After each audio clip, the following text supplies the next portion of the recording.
Okay, here you go. Let's do this thing that I kind of failed on last time. Let's see if this works. Okay, test only and homework option. This is the data. Hopefully you looked at it. So in this particular one, it didn't make any difference. Actually, the test only people did a little better on their grades the first time we did it. Okay, that's what this is saying.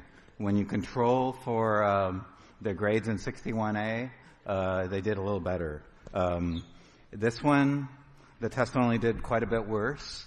I did not teach it then, so I think maybe that has to do with.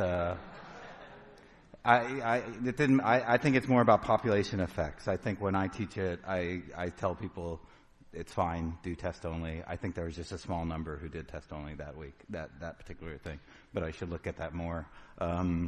This one, I should give you more recent ones. I have more recent ones. I need to get, the problem is I need to get anonymized transcript data from the university, and that's always a slow process. So there's a little bit of difference here when you control for 61A grades. But, you can control for lots of things. So I have all the data here for you if you want to control for Math 54 or Math 53 or 61B or whatever. All that kind of data is there, and you can analyze it how you want. Okay? Okay. So and this is why did I introduce this? In some sense. Well, here's the homework scores. You see this? Pretty good, huh? Here's the test scores. Not so good. So I can't believe that this is problematic for me. It sort of puts pressure on you. The incentive here is for you to get good scores on your homework, not necessarily to learn from your homework, right? The real reason for your homework is to learn from it so that you do well here, right? So that's one of the things, right?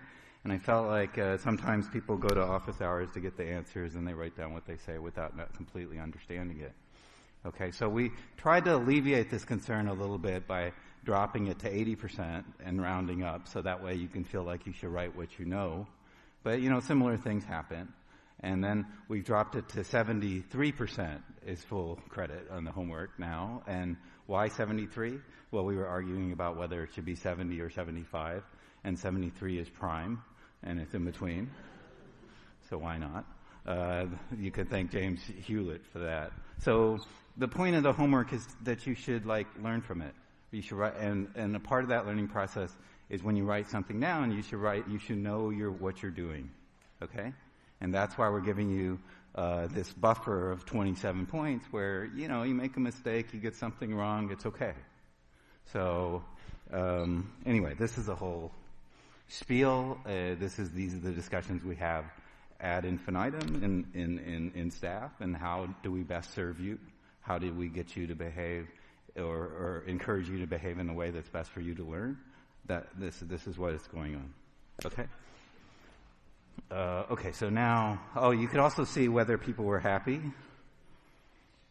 People were generally happy with their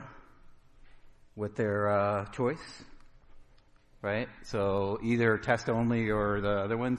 The people who are very happy, the test only, there are a few more people who are very happy, and a few more people who are very unhappy. But on average, I think the test only, everybody's pretty happy with their choice.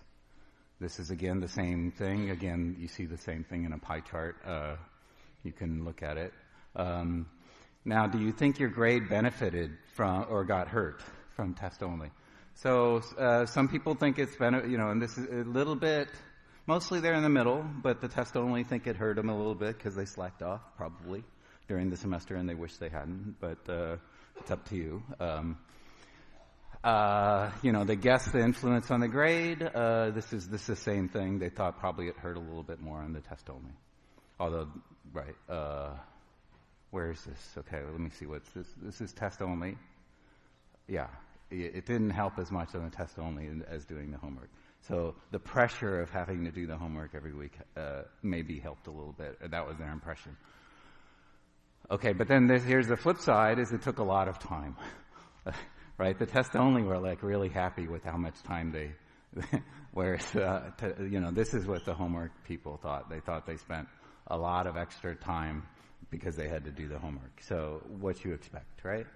And this is the pie chart of the same thing. Okay, so there's the data. You can do what you want. It's up to you. Okay? And in terms of grading, in terms of the curve, it makes no difference. I promise you it makes no difference. And if you think about those curves in the right way, you'll understand that it makes no difference. Okay. Okay, so lecture 6, we're going to finish Euler's formula, planar 5-color theorem, and do a bit more. Talk about types of graphs. Okay? So there's planarity in Euler. So here's a drawing of these two graphs. And I proved to you, I proved to you that these cannot be drawn in the plane over all drawings. And that seems like an impressive thing. And the way we did that is we started with this thing called Euler's formula and said any drawing has to obey this property. The number of vertices plus the number of faces equals the number of edges plus 2 for any connected planar drawing.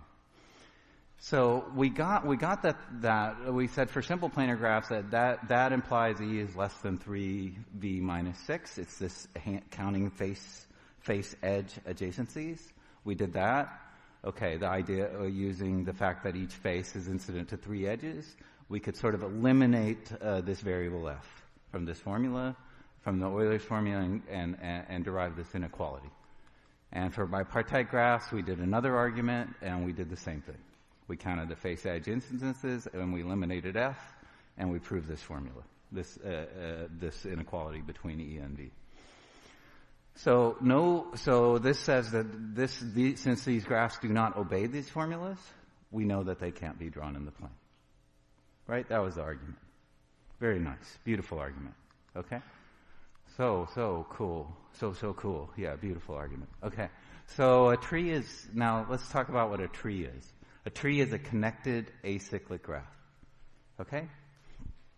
Okay. So which ones are trees? Is the first one a tree? Okay, second one a tree? Third one? Fourth one? No, because it's not connected. Right? That one up there is, I guess it's hard to see. You see that little guy out there? He's like lonely. So, okay, so he's not connected. And no. Okay? And how many faces are there in these drawings? Okay, the first one, how many faces are there? How many in the second one? One, 2. Okay, so now for all the trees, how many faces do they have? 1. Okay? So now notice, now let's think about Euler's formula. Notice the number of edges is V minus 1. I haven't proven that. I will prove that later in the lecture. But the number of edges in a tree is V minus 1. Do you see that? So the number of edges in this first one, there's 6 vertices and 5 edges. No, there's 6 vertices and 1, 2, 3, 4, 5 edges. Right? And in the third one, which is a tree, there's 4 vertices and 3 edges. And now this fourth one, which was not a tree because it was not connected, there were 4 vertices and 2 edges. So not 4 minus 1. Okay? So trees all had the number of vertices minus 1 edges. Okay? So and there was for the trees, they all had one face. It's obvious. You have no cycle, so there's only the infinite face. Right? The whole plane is connected. Okay, so Euler's formula says V plus F equals E plus 2 for any connected planar graph. So instead of a planar graph, what about a tree? Does it work for trees? Right. Well, the number of vertices is V. The number of faces is 1 for all trees. The number of edges for all trees is V minus 1, which we'll prove later. And then we add 2. And that formula works, right? So we already have a proof of Euler's formula for a subset of planar graphs, which are trees. It's obviously easy to draw a tree in the plane. Okay? Does that make sense? Okay. Okay, so now connected planar graph, let's prove this. Okay, what are we going to, we're going to start with an induction on the number of edges. We're going to do an induction on the number of edges.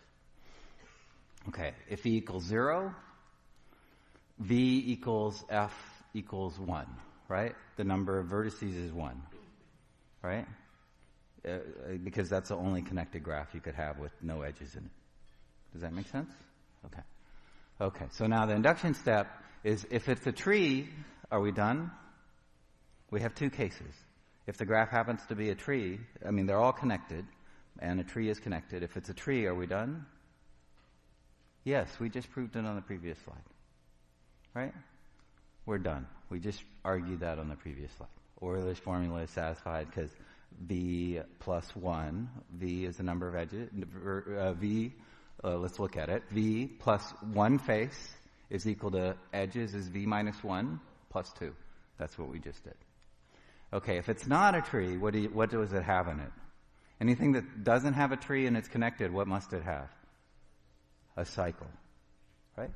So what we do is we find a cycle, we remove an edge on it. Okay, so this is a picture. So now if we remove this edge, what happens? What happens is this face 1 and the outer face. They join, right? So what happens to the number of faces? These 2 faces become 1 face. So we lose 1 face. So we lose 1 edge and we lose 1 face. Right? So the new graph has V vertices. It has E minus 1 edges because we removed this edge. And it has F minus 1 faces. What do we know about this new graph? Is it still planar? Yes, because removing an edge keeps it planar. Because if you had a drawing before, removing an edge, that drawing still is valid. Okay? So we know it's planar, so we know for these particular quantities, we know that the Euler's formula is satisfied. So we know that V plus F minus 1 equals E minus 1 plus 2 equals these things by the induction hypothesis. Now we have a graph with fewer edges. And therefore, you can just sort of simplify this expression, and we know that V plus F equals E plus 2. Okay? That's it. Trivial. Really, really very simple. Right? Thousands of years since the Greeks knew the formula for Euler to prove it. Right? Sort of interesting. For us, we can do it in a few minutes. Okay, great. So Euler's formula is true, and then all the things we argued last time about K5 and K33 hold. Okay? Okay. So now we're going to move to a different topic. Okay, we're going to talk about graph coloring. So we're going to, okay, that's what it means. The color, is that validly colored? So a coloring is you're putting colors on each of the vertices so that every edge the endpoints are colored differently, right? Does that make sense? So is this a valid coloring? No. Why not? Because that edge between the red and the red vertice, both endpoints have the same color. Okay? Is this a valid coloring? Okay. How about this? Is this a valid coloring? No, because the red edge is there. Okay? Right? Does that make sense? You see the red edge? How about this one? Now all the edges are different color. The endpoints are different colors. And partially you know that it's true because every vertex is different color. Right? In the first instance, the number of vertices were 3, and we used 3 different colors. So we know every edge goes between 2 vertices of different colors.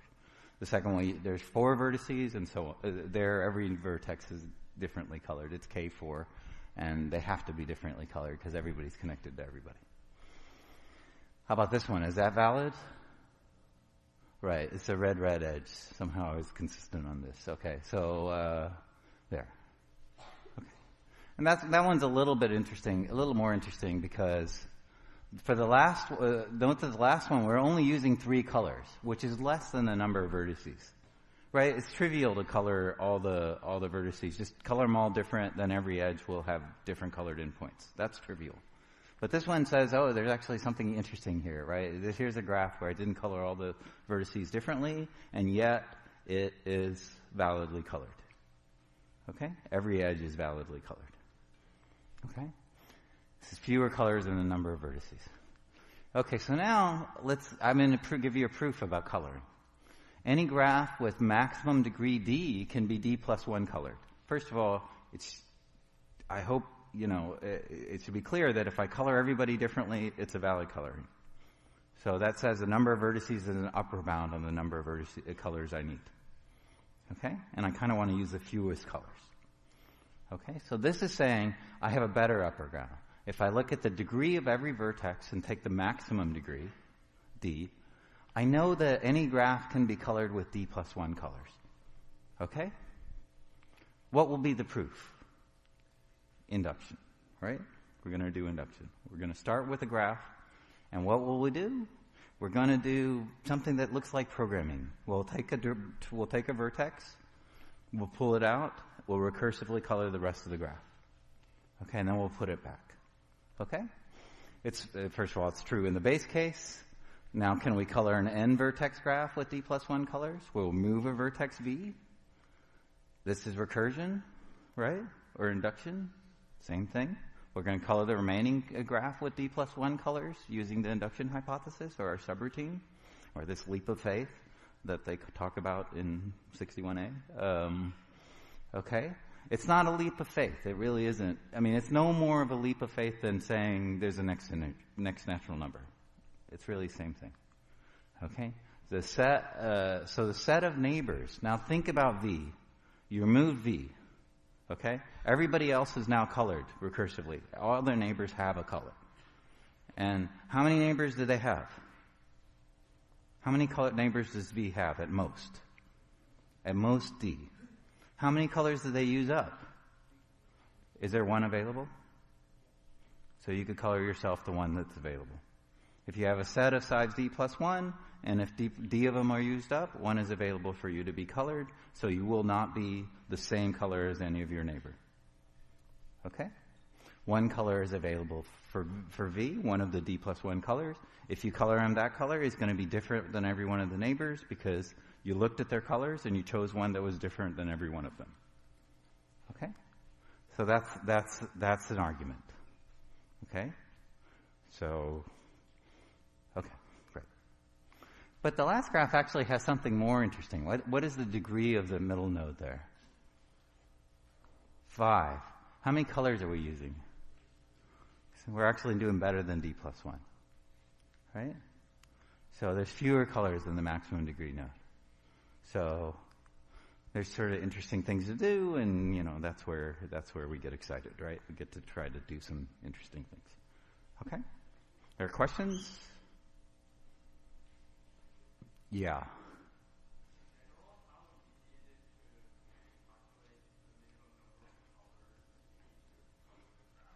Yeah, he's asking in general, how hard is it to determine the minimum number of colors? It's one of these really difficult problems in general. But for planar graphs, we can prove things. Okay? It's extremely difficult. It's this thing called, it's in this class of problems called the NP-complete problems. Who's heard of them? NP-hard problem? It is an NP-hard problem to find the minimum number of colors in general. Yeah.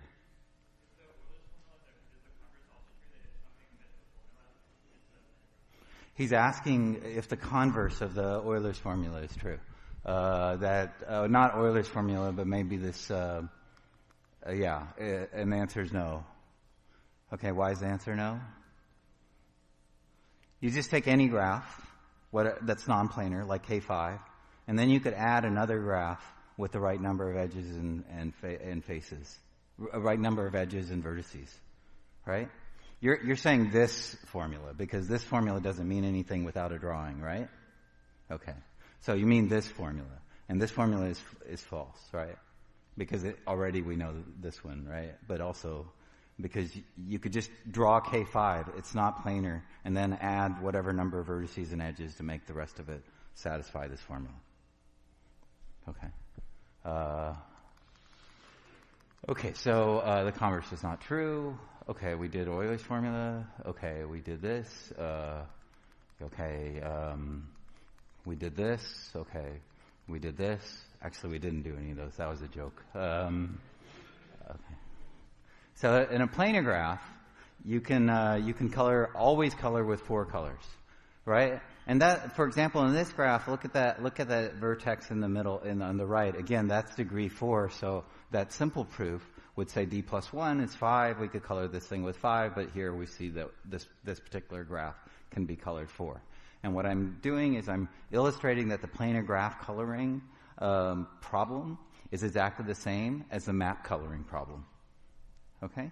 What I'm saying is that here's a map with this weird round thing, which I guess the oceans are going to change colors or something. So that'll be the ocean, and this will be the square world. And basically, the lower right-hand corner has to be colored differently than the upper right-hand corner, and that's indicated by these vertices for each region of the map and edges connecting adjacent regions. Right? It is modeling the coloring problem for maps. Okay? And they will be planar because maps are drawn in the plane. Okay? So the four-color theorem is about planar graphs, but it's also about coloring maps. They're the same thing. Okay, so I'm going to prove the six-color theorem. I'm going to prove that it can be colored with 6 colors, any planar graph. Okay? Okay. Here's the proof. Okay, remember, for any planar graph, the number of edges is less than 3v minus 6 for any planar graph where v is bigger than 2. So if it's less than 2, we don't care, right? We can color it with 2 colors. Okay? Okay, from Euler's formula, that's from Euler's formula, sorry. So the total degree of the graph is 2 times e, right? Remember, I already gave you one algorithm for coloring, and it was based on the degree of a vertex. Right? Remember that? Okay. So I'm going to sort of reason about the degrees of the vertices in the graph. Now, there's not very many edges, right? There's only 3 times v, right? So what do you think the typical degree is? The average degree, roughly. What's the average degree, roughly? There's 3 times v edges. What's the sum of the degrees? 2 times e, right? That's our first lemma. That's the number of the sum of the total degree. Sum of the degrees equal to twice the number of edges, right? Remember this lemma? Okay. Page it back in. The sum of the degrees is equal to twice the number of edges. Okay. So the average degree is, well, the sum of all the degrees is 2 times e, so you divide by v, right? So that says roughly the typical degree is about 6. It's typical meaning average. It may not mean, maybe one guy has a high degree and everybody else has a low degree, but just the average degree is around 6. But it's not around 6. What is it? Is it a little bit less than 6? Is it? Is that what that says? Is the average degree a little bit less than 6? Right? So is there somebody whose degree is strictly less than 6? Well, the average is less than 6, right? Not everybody can be above average, right? Sadly. Right? So somebody must be below average. So somebody can be 5.7, right? But no. Can you have a degree of 5.7? No, the degree is the number of adjacent edges, right? So the degree has to be an integer or natural number below 6. So there exists a vertex with degree less than 6. That's what the average means. Everybody can't be above average. Okay, sadly. So we're at most 5. So there exists a degree there exists a vertex whose degree is at most 5. Okay. Now what do? You remove the vertex v of degree at most 5. Okay. Do you have a planar graph? If I remove a vertex of degree at most 5, and I remove all its incident edges, is the graph that remains, is it planar? Who thinks it's planar? Right? Everybody should think it's planar. Everybody raise your hand. Everybody raise your hand. Hi, let's do this. I refuse to go on until you guys are engaged. Okay. Okay. Okay, what was the question? Okay, sorry. Okay, so when you remove the vertex of degree 5, the remaining graph is planar. It's smaller by 1. What can I conclude about this remaining graph by induction? by the induction hypothesis? Is it 6 colorable? Yes. Right? Because it has one fewer vertex. And I can just use the induction hypothesis here. We're doing a proof by induction. So I can inductively color the remaining graph with at most 6 colors.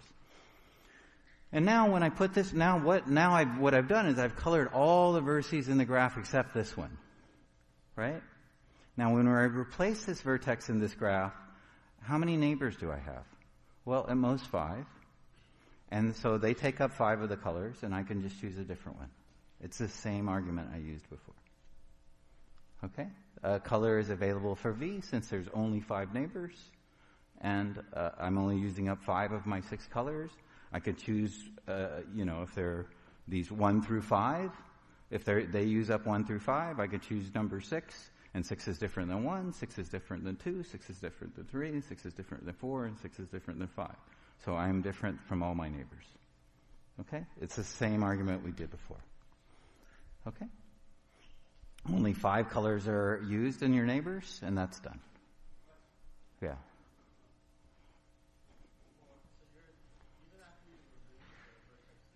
Uh-huh. The average degree on the remaining graph would hold. Yeah. Yeah. Right. Okay, so what he's asking, what he's confused about, I think, what he's asking about, he's trying to get his intuition in there, and which is good. Okay? So what he's saying is that, look, maybe there was only one vertex of degree 5. Why do you know there's another one? Well, there may not be. But that's not what I'm saying. There may not be 2 vertices of degree 5. Okay? There may only be 1. But when I remove this one, I'm not talking about the degree in the original graph, right? When I remove this vertex, I also removed all the incident edges. Okay? So it sort of, then what you have that remains is a planar graph. And then this whole argument applies again about a degree 5 vertex. Because you're removing vertices and edges. Right? Yeah.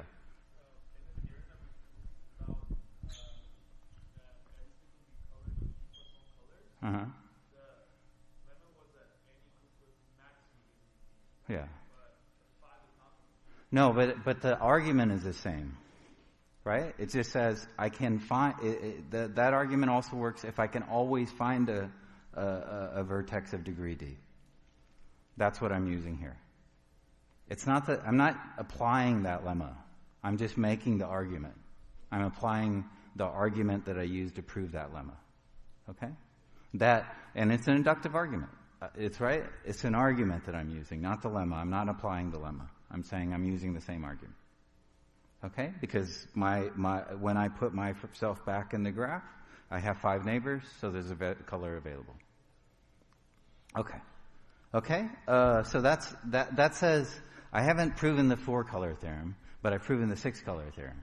Yeah. No. That's not true. This whole notion of adding or subtracting, you do what's right. You do what's right for the proof, right? And you have to argue what you're doing is right. Okay? So like in recursion, the whole time what you did is you started with the big thing and broke it down. That was induction. Okay? So usually you do what you want, but you just better make sure you're assuming the inductive hypothesis and proving the next step. Okay? Yeah.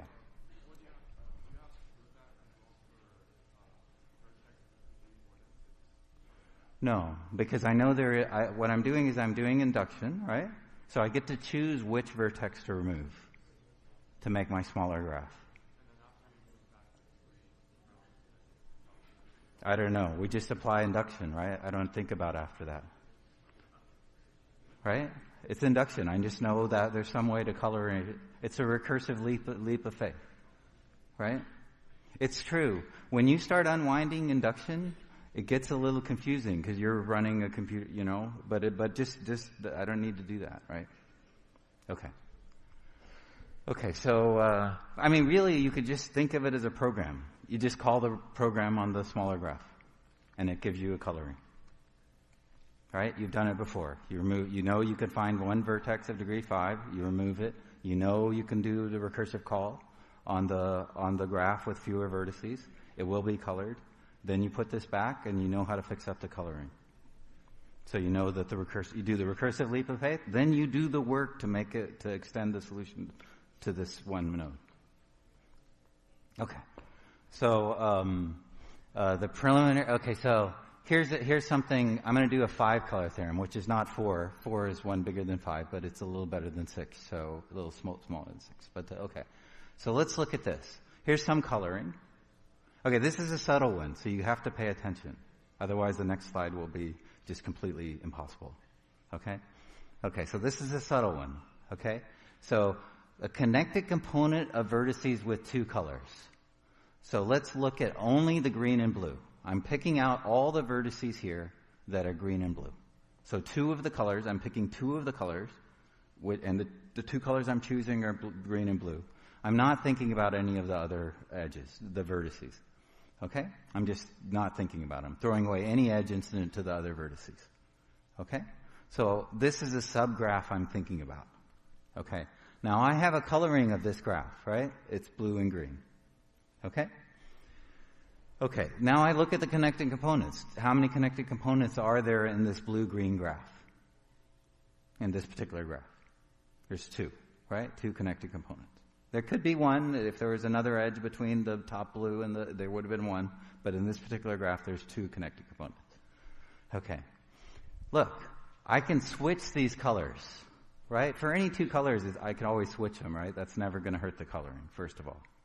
If I take any 2 colors, I switch all the vertices that were red into blue and all the ones that were blue into red, it's fine. It's sort of what we did with the map coloring, right? So this one says that I can switch these 2 colors, but I can switch them only in the connected component. What I'm doing is I'm not switching the 2 blue and green on the top connected component, but I am switching it in the bottom one. So I'm leaving the coloring the same in the top connected component, but I'm switching the blue and green in the bottom one. Okay? So this is my observation, is that I can do this. If I look at 2 colors, and I look at the graph induced on the vertices of those 2 colors, I look at the connected components of those graphs. For any one of the connected components, I could switch the colors in it, and it will remain a valid coloring. Okay? So here you go. Here's the proof by picture. I take the connected components graph of just the blue and green, and I can switch one of the components. That's the preliminary observation. Okay? Okay. Or the other. I guess I could switch the ones in the other one too. Did I do the other one? Okay. Okay, yeah. And either one is valid in the full graph. Okay? So I'm doing this switching in this graph, and then the new coloring is valid in the full graph. Right? Because everybody else was a different color, so it doesn't matter what these colors are. The other edges will still be good. Right? This is what I'm saying. When I add these edges back, it doesn't matter whether I switch the red and the blue and the green, because the edge of the red will still be different than blue or green. Yeah. Why can you only switch one component? You can switch both if you want. Yeah. Yeah. What if one of the green or blue dots are connected to the orange one? Doesn't matter. Well, I'm not considering those edges. Yeah, but it doesn't matter, right? Look at even if it was connected to the orange one. Look at, say the blue and green on the bottom was connected to the orange one, right? If either one of them is connected to the orange one. If I switch those colors, any edge of the orange one will still be okay? Is an orange different than blue and green? Every color that was blue, you turn green, and every color that was green, you turn blue. Okay? Okay. I can't change just one color to green, because that would cause a problem. I have to make sure I change every green to blue in that connected component. I change every color, there's only 2, but I have to switch both of them, right? Okay. Okay. So that's the observation. Okay, so now we still have this observation. Okay, so now we have a 5. Again, we're going to start with a degree 5 vertex. Okay? We're going to remove it. We're going to inductively color the rest of the graph. Or recursively color the rest of the graph. Okay? Okay, now what we have is this picture. What we're doing is we have this vertex V of degree 5 without a color. It's not colored. And so all the neighbors, now if they weren't all different colors, would we be done? If 2 of them had the same color, would we be done? Could we color it with 5 colors? Because they take up 5 colors right now. But if 2 of them are the same color, that would mean they only take up 4 colors, and 1 color would be available for me to color the center node. So now I assume that all the neighbors are colored differently. Okay? Otherwise, one of the 5 colors is available. That's what I just argued, and I'd be done. Okay. So now what I want to do is now I'm going to just look at all my vertices that are blue and green in the whole graph. And there's many of them. This is just a very small part of the graph. It's some huge graph, maybe.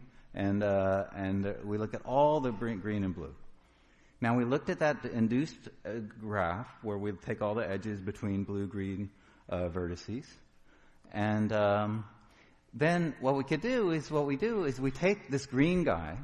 He's in some connected component in the graph, in the blue-green graph. Okay, again, the blue-green graph is you just take the blue and green vertices and all the edges between them. Okay? You take this guy over here, this green one, and you say, let's take the connected component that this green vertice is in. I'm going to switch it. Okay? Green's component, whatever component contains this green vertex right here, I'm going to switch it. So when I switch all the colors in there, I switch all the greens to blues. So this guy gets to blue. So if that happens, I'm great, right? I switch it to blue, and now I only have 4 colors incident to me, and I'm done. I have green available. Okay?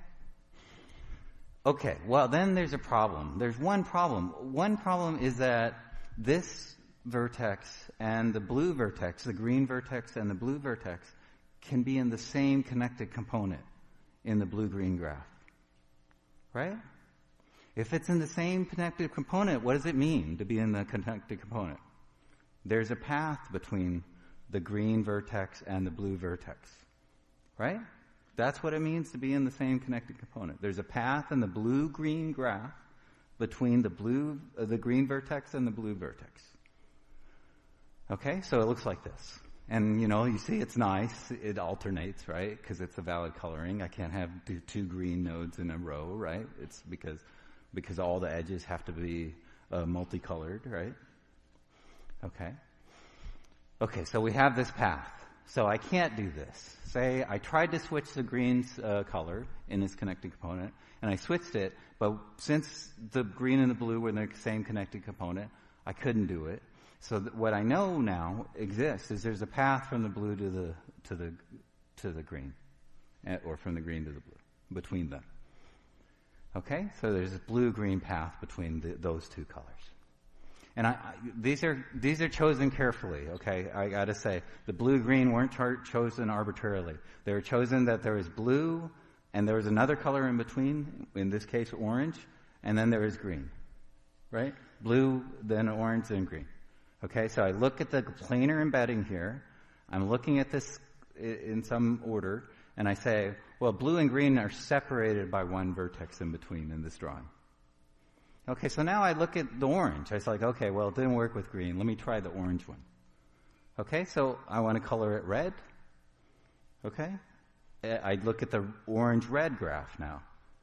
Okay, and I say, well, for the orange guy, I'm going to recolor the orange and make them red. For everybody in his connected component, I'm going to switch their colors. Right? And I can do it. If the orange node there is in a different connected component than the red one up to the left there, then I can switch it and then I can color it. Unless there's an orange to red path by the same argument. Okay? Do you see an issue here? What are these paths doing? Are they crossing each other? right? You see this thing? This green-blue path goes around the orange path. Okay, it makes a cycle around this orange node. Okay? Because it doesn't go through the orange node because it's only blue and green nodes. And it doesn't go over the edge between the orange node and that thing, so it creates a cycle. It cuts the plane into two, the inside and the outside. And now, what has to happen, the orange-red path has to cross that cycle, right? Because the orange one is inside the cycle, the red one is outside the cycle, so it needs to go all the way, it has to cross that cycle somewhere. Okay?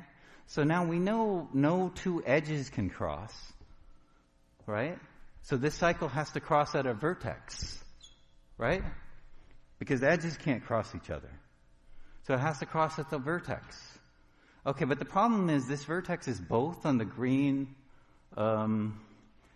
green-blue path, and it's on the orange-red path.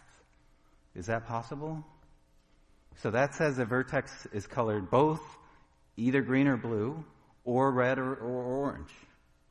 Is it possible? Those are disjoint sets. It's not possible and one of red and orange, right?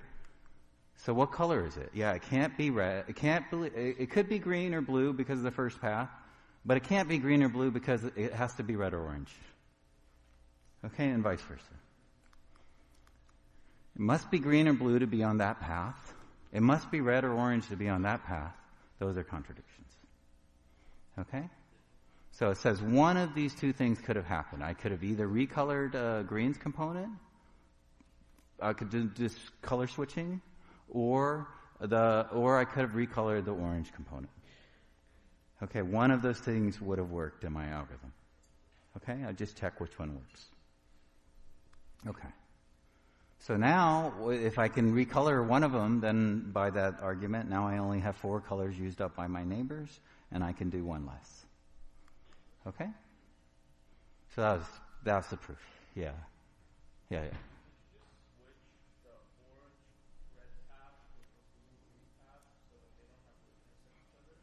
I'm using the drawing. I'm using the fact that the drawing is here.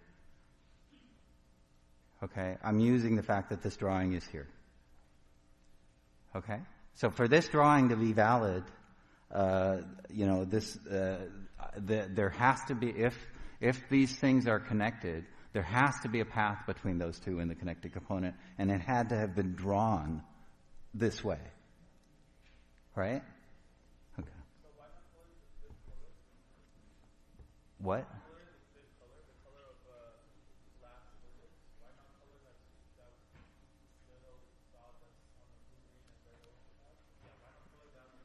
We're not trying to color that one. We're just saying this can't happen. What we're saying is that this can't happen, and this particular vertex is telling us this can't happen because it's saying it has to be either one of these two. It has to both be one of these two colors, and it has to be one of these two colors. It can't be both one of these two colors and one of these two colors. So it's a contradiction. So it says no such vertex can exist, which means that if the green-blue path exists, it tells you that the orange-red path can't exist, which means you could have just recolored the orange guy. Okay, so now I'm going to do the 4-color theorem. Okay? Not today. I'm not going to do it. It's a few hundred pages, so not today. Maybe next week. Let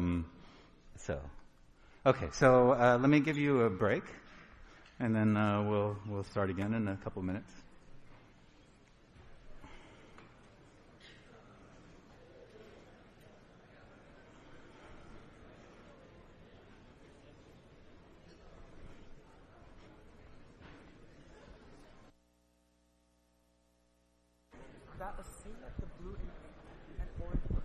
Here, just a second.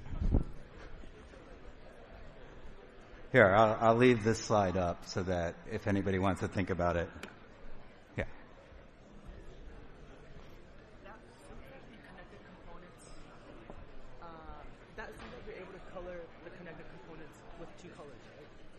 Yeah, because If it's a triangle, then I'm already taking vertices. I'm already taking.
All right. Okay. So now we're going to talk about types of graphs, and these are types of graphs. These are we call them the complete graphs on n nodes. The first one is a complete graph on 2 nodes.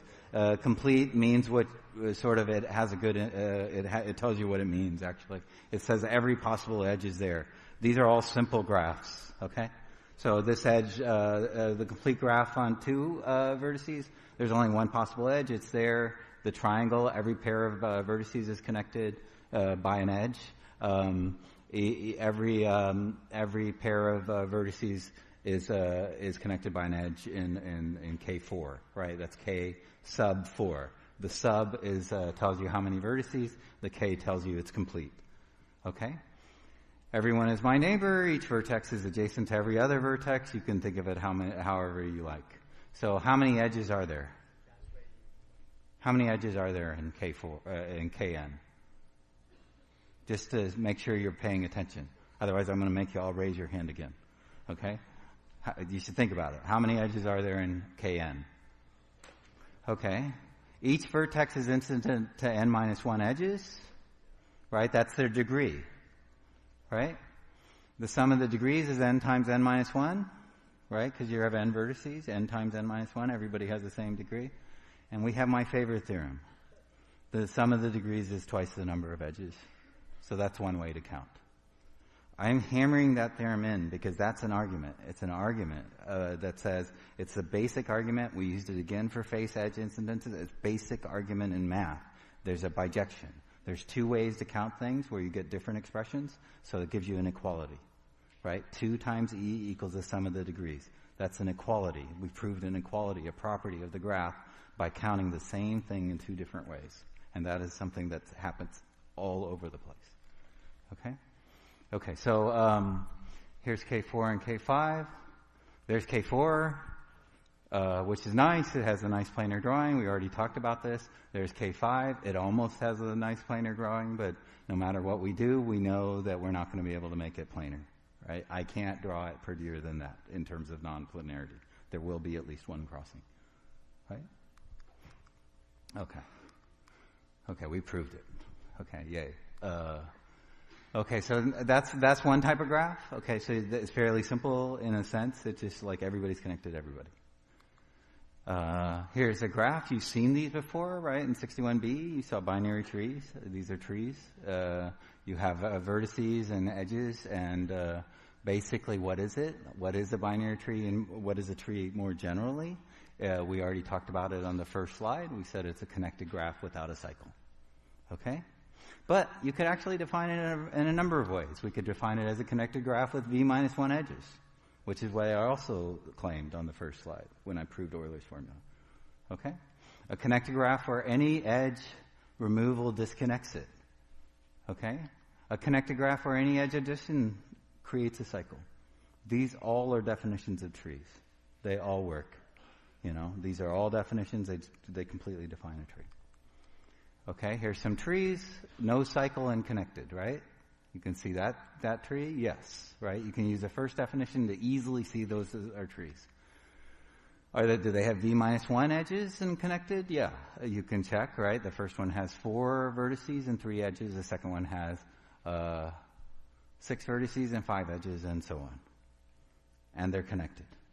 Right? So that's the second definition. Does removing any edge disconnect it? All of these things? Yeah, if you remove any edge in here, you'll get at least 2 components. Right? You'll get one vertex and you know, if you remove the rightmost edge here, you'll get one vertex and a connected component in the first 3. It's a little harder to check, but you can do it. Adding any edge creates a cycle. Is that true? If you add any edge between 2 vertices that aren't connected, will you get a cycle? Yes. It's also harder to check, but you can do it. Okay? So is this a tree?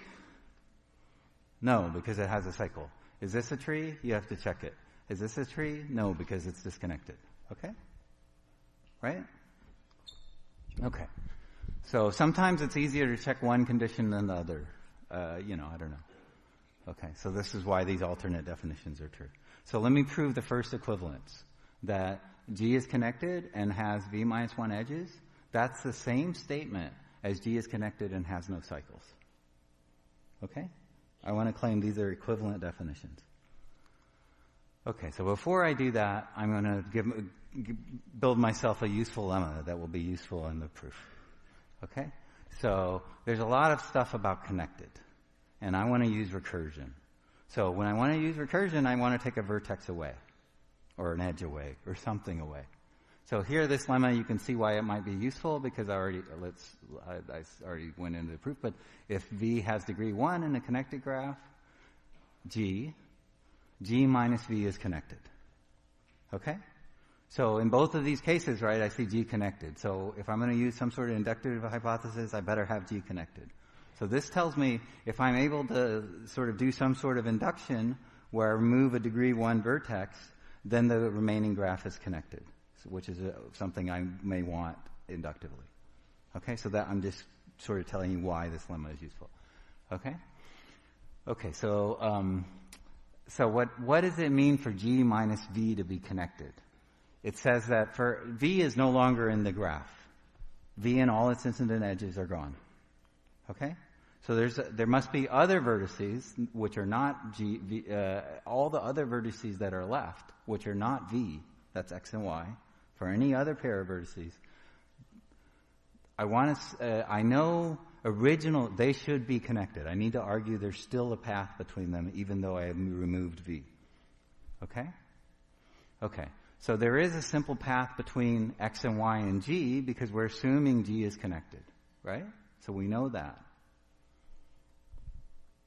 It doesn't use V because it's a simple path. Any intermediate node has to have degree at least 2.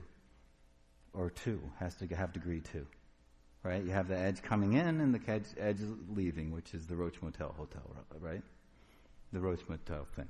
Right? For all the middle nodes, if you check in, you can check out because you're going out you're getting to from X to Y. Right? That's the definition of a path, right? The path says there's an edge, and two adjacent edges share a vertex. So any vertex in the middle has degree 2 in the path and degree 2 at least in the graph. Okay? So G minus V is connected. So this is the picture. It says, yeah, there used to be a path between X and Y, right, in G, because this is the whole graph. G is this whole graph plus V, which has degree 1, which is connected to some node in here. Now, the path between X and Y, if you remove V, it's not going through V, so it's fine. Now, I could almost go through V, but it's still fine. Right? It doesn't go through V. Removing V doesn't affect the existence of this path. Okay? So that's the degree 1 vertex. So that will give us, when we make our inductive proofs, the power to remove a vertex. If we could find a degree 1 vertex, I can take a connected graph, remove a degree 1 vertex, and get a connected graph. Okay. So now I'm going to prove this direction. This direction says if G is connected and has V minus 1 edges, G is connected and has no cycles. So the G is connected is on both sides of the implication, so that's trivial. So what we have to do is understand the V minus 1. We have to translate this connected and V minus 1 edges to connected and has no cycles. Okay? So what I'm saying is, okay. I think, okay. So the red there says there's no cycles, right? That's the proof, right? It says G without V has no cycles. That's what we're trying to target, okay? That the red thing doesn't exist. Okay, so the base case of V equals 1, we're starting with a graph with 1 vertex, and if it has V minus 1 edges, it has 0 edges. A single vertex graph has no cycles, right? It has no edges in it. Okay? Does that make clear? Is that clear? Okay, so the base case is fine. Now what I need to do is I need to say there exists a degree 1 node. Why do I know there exists a degree 1 node? How did I argue there was a small degree node in planar graphs? I said there weren't very many edges, right? And then I said the average degree was low. What do we get to start with here? How many edges do we start with? V minus 1. So first of all, it's connected. So every vertex degree is greater than 1, right? So everybody has to have degree at least 1 because everybody's connected. Okay? And the sum of the degrees is 2 times the number of edges, which is 2 times V minus 1. We're starting with the fact that it has V minus 1 edges and trying to prove there's no cycles. So the whole number of edges is v minus 1. We multiply by 2. Now we divide by v to get the average degree, where it's 2 minus 2 over v. So that says not everyone is bigger than average, right? And everybody is degree at least 1. So there must be some vertex with degree 1, right? This is my favorite theorem. It's called, mathematicians, they call it Markov's inequality. I call it obvious, right? Not everybody can be bigger than average, right? Okay, Markov's inequality is slightly more complicated, but it's only slightly, okay? Okay, so does that make sense? And then the mathematicians disguise it, and you don't even know what's happening, and then they say Markov, and you're like confused. But this is it. Now we're done, right? Now we say there's a degree 1 vertex. By the degree 1 removal lemma, G minus V is connected. And now I can say G minus V has V minus 1 vertices, and it has V minus 2 edges, right? So it obeys this condition that whatever number of vertices there are, there's 1 fewer edges, right? So then I can say, by induction, this red thing does not exist. There's no cycle in this graph without V by induction. So there's no cycle in G minus V, and no cycle in G, since the degree 1 vertex can't participate in a cycle. Right? If you're in a cycle, you have to have degree 2 in the graph. And that's the proof. Okay? Okay, so that's one way. I started with the condition that it has only V minus 1, it has 1 fewer edge than vertex, and I proved there's no cycles. Okay, so now let's go the other way. Okay? Okay, so G is connected and has no cycles, now should imply, if I have that condition, which is a definition of a tree, it should imply this other definition of the tree, that G is connected and has V minus 1 edges. Okay? So what I do is I do my Euler thing again. Is I just start taking a walk. Okay? In this graph that has no cycles. If I go take a walk, what will happen if it has no cycles? Will I ever get back to where I start at? Will I ever even see a vertex again? If I always use an unused edge, I take a walk, I always use an unused edge, what will happen? Can I go forever? Can I go forever? There's only a finite number of vertices in the graph. So at some point I must stop, right?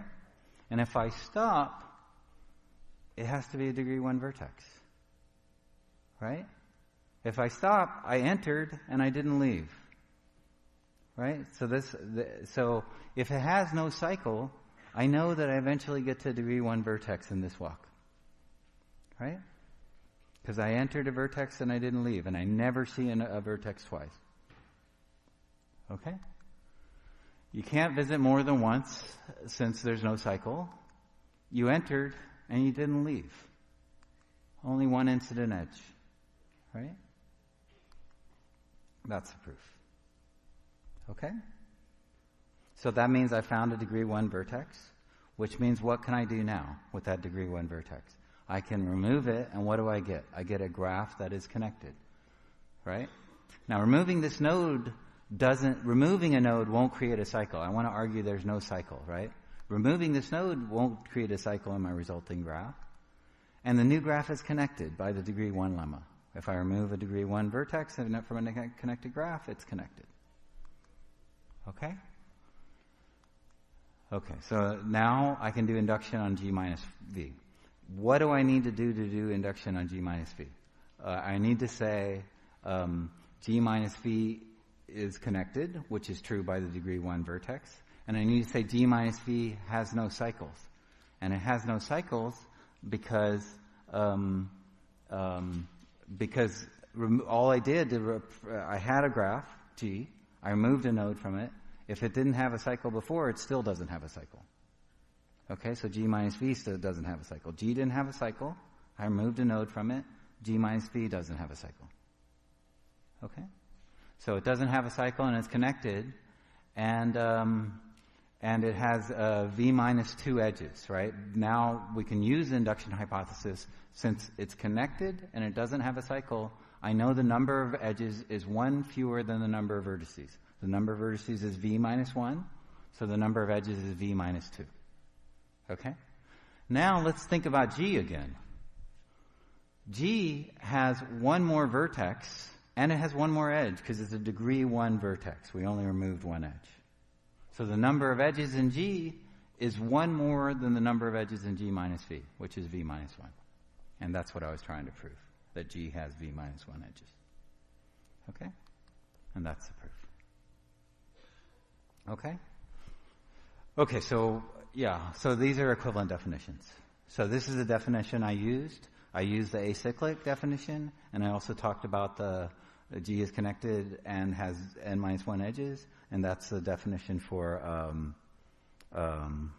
that's another definition for tree, and that was the useful one for Euler's formula. That's the one we used to say that Euler's formula works on trees. Okay. So now there's one problem with trees. Okay? There's one, I'm not going to prove this, but just sort of trust me, because the proof always it's not in scope, but it's nice. There's one vertex whose removal disconnects V over 2 vertices from all the others. Do you see that? Like, think of this binary tree as extending deeply. Which node sort of cuts it up into 2 roughly equal sized pieces? Do you see it? Which node does that? Yeah. So the idea of the proof is now you can just look at the picture and see it. But the way you can do it is you can take all the edges and you can say, let me point to the bigger side. Each edge, if you remove it, remember, it splits the graph into 2 pieces. Okay? So you just point the edge toward the bigger side. And if it's a tie, you pick one side. Okay? Now when you have a vertex and you point in one direction or another, you know each edge only points in one direction. Like, because the bigger side is always singular. So when I see this, for every vertex, there's only one out degree. Okay? It can't be that this is bigger and this is bigger, because this contains all of these nodes, which is more than half. So this can't also be more than half. Okay? So each guy has one out degree. So if you follow these out degree arcs, you get to some node who doesn't have out degree. And then you remove that guy who has no out degree. It looks like this. Here's another example. If I just point to the bigger side, I remove that guy. It splits it into, if I remove that guy, whatever, I split it into small pieces. This algorithm kind of works. And this is a proof by picture. I didn't really argue it. Okay? Okay, so it says complete graphs. So what does it say about trees? Is they're weak? Complete graphs are really connected. You can remove edges and do whatever you want, and they're still going to be really, really connected. Everybody will still be pretty close together. But it has a lot of edges. It has quadratic number of edges in the vertices. Trees have very few edges. They're sort of easy to build, but they're very delicate, right? One error, one place where things break in your road network, you're all screwed. Okay? Okay, so now we're going to talk about hypercubes. And these are really connected. They're very connected. And they're also really interesting. Okay? So this is what we're going to define them. So G equals VE, where V is a set of strings of length D. This is a D-dimensional hypercube. I switched from N to D because I wanted to use dimension, but that's okay. So X and Y are connected by an edge. Now each vertex is represented by a string, and we put an edge between 2 vertices if they differ in 1 bit.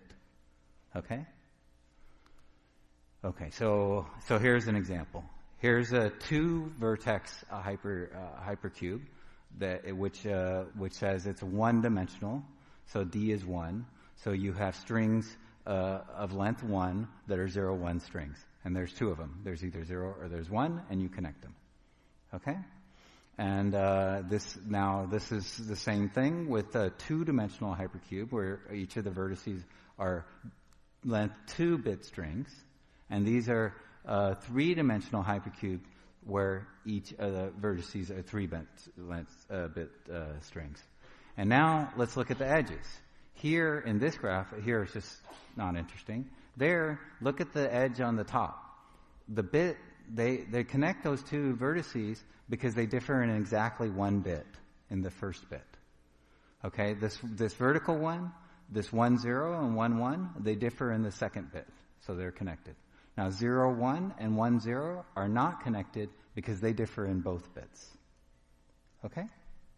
And this is the same thing. 0, 0, 1 and 1, 0, 1 are connected because they differ in the first bit. 1, 0, 0, 1 and 1, 1, 0 are not connected because they differ in 3 bits. These two are not connected because they differ in 2 bits. Okay?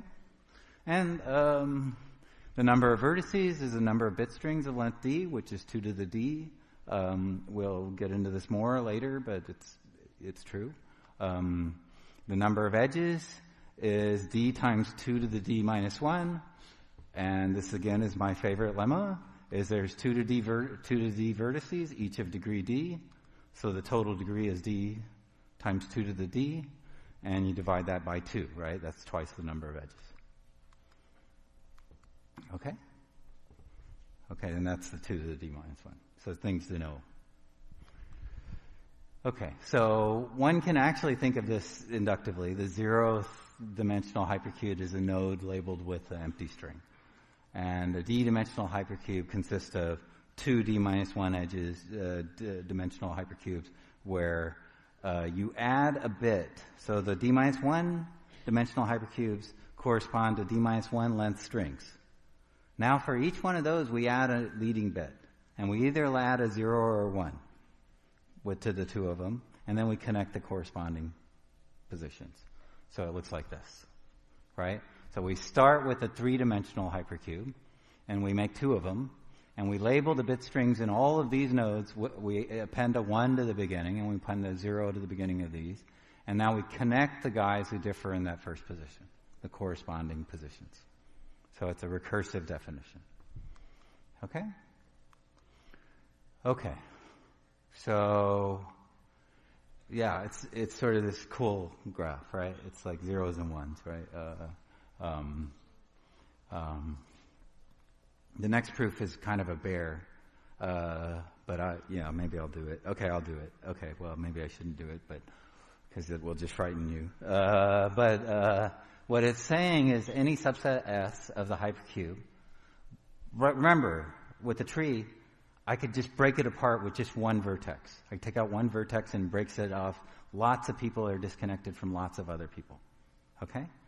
Here it says, if I want to disconnect a large set of people in this graph, where S is some big set from everybody else, I need to cut a lot of edges. I need to cut at least as many edges as people I cut off. So every person, in some sense, has at least, if you want to cut off 10 people, you have at least 10 edges leaving. If you want to cut off 100 people, you have to cut at least 100 edges. That's what this is saying. Okay? Okay. So S and V minus S is a cut. It's just a partition of the vertices.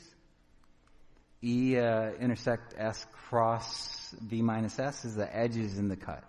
So you can call the cut, you can sort of think of the cut in two ways. As the partition of the vertices, or the edges you cut that go between the partition of the vertices. Okay? Okay, so for any cut in the hypercube, the number of cut edges is at least the size of the small side. Okay? Okay, so, yeah. Okay, so I don't have time, but let me summarize, because I think you should summarize, because I'm going to do a new thing for the summary to try to encourage you guys to stay to the end, is that I'm going to tell you a review of the argument. Instead of saying what I proved, I'm going to say, what argument did I use to prove it? And that's really what we want you to get out of this class. So let's see if we can, how this experiment works, okay? So we proved Euler's formula, and that what we did is we started with the notion that tree is fine, right? And then we showed that removing one edge reduces the number of faces and edges by 1, and then by induction it holds. Okay? Coloring, we use this basic idea for degree D vertex. Any set larger than D, any set of colors, if you have D plus 1 colors, you only use D colors in your neighbors. Okay?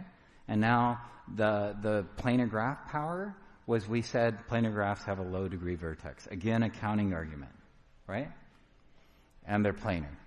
And when they use the planar, that's where we use this other cool argument that really uses planarity, the switching colors argument, and the fact that these two paths didn't cross. Okay, and trees have several characterizations. And basically what I did to prove both of those lemmas is I noticed that the G is connected was vital. So in both of the cases, the way I proceeded is I said, well, let me try to figure out how to drop a big graph into a smaller graph by removing a vertex and leaving it connected. And that's what this degree 1 vertex lemma let me do. Okay?